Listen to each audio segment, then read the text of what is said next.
মোস্তাফিজ ইমনদের সাথে হলোটা কি? 5 রান পেনাল্টি দিয়ে হারিয়ে দেয়া হলো লাহোর কালান্দার্সকে। পাকিস্তান সুপার লিগে করাচি কিংস বনাম লাহোর কালান্দার্স মধ্যকার ম্যাচকে ঘিরে বল টেম্পারিংয়ের অভিযোগ। 4 উইকেটে ম্যাচ হেরেছে লাহোর কালান্দার্স।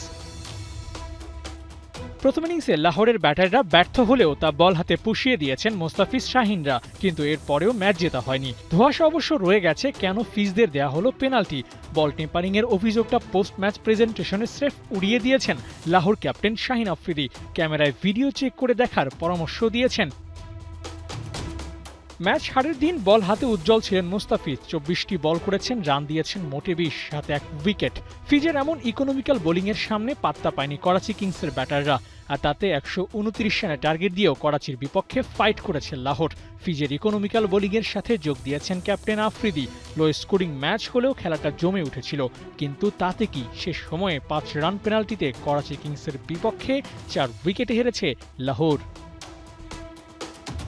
শেষ ওভারে ম্যাচ জিততে দরকার ছিল 14 রান। বোলিংয়ে হারিস রৌফ। এমন একটা ম্যাচ লাহোরের জেতার কথা তো বটেই, কিন্তু টার্গেটটা কমে আসে করাচির জন্য, কারণ বল পরিবর্তনের সাথে লাহোরের জরিমানা হয়েছে 5 রান। পুরো ঘটনাটা ঘটে গেছে এক লহমায়। ঠিক কি ঘটেছিল মাঠে তা অবশ্য জানা যায়নি, তবে এমন ঘটনা তো স্বাভাবিক না। বল টেম্পারিংয়ের সন্দেহটাও উড়িয়ে দেয়া যায় না। অবশ্য শাহিন নিজেকে সৎ দাবি করতে বললেন তদন্তটাও।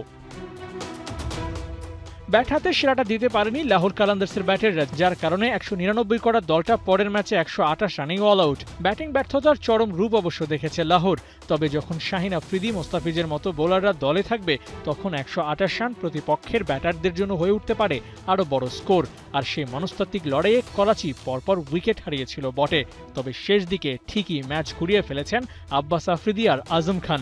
শেষ ওভারের ড্রামাতে ম্যাচ হেরেছে লাহোর কালান্দার্স। আবু নাইম, 71।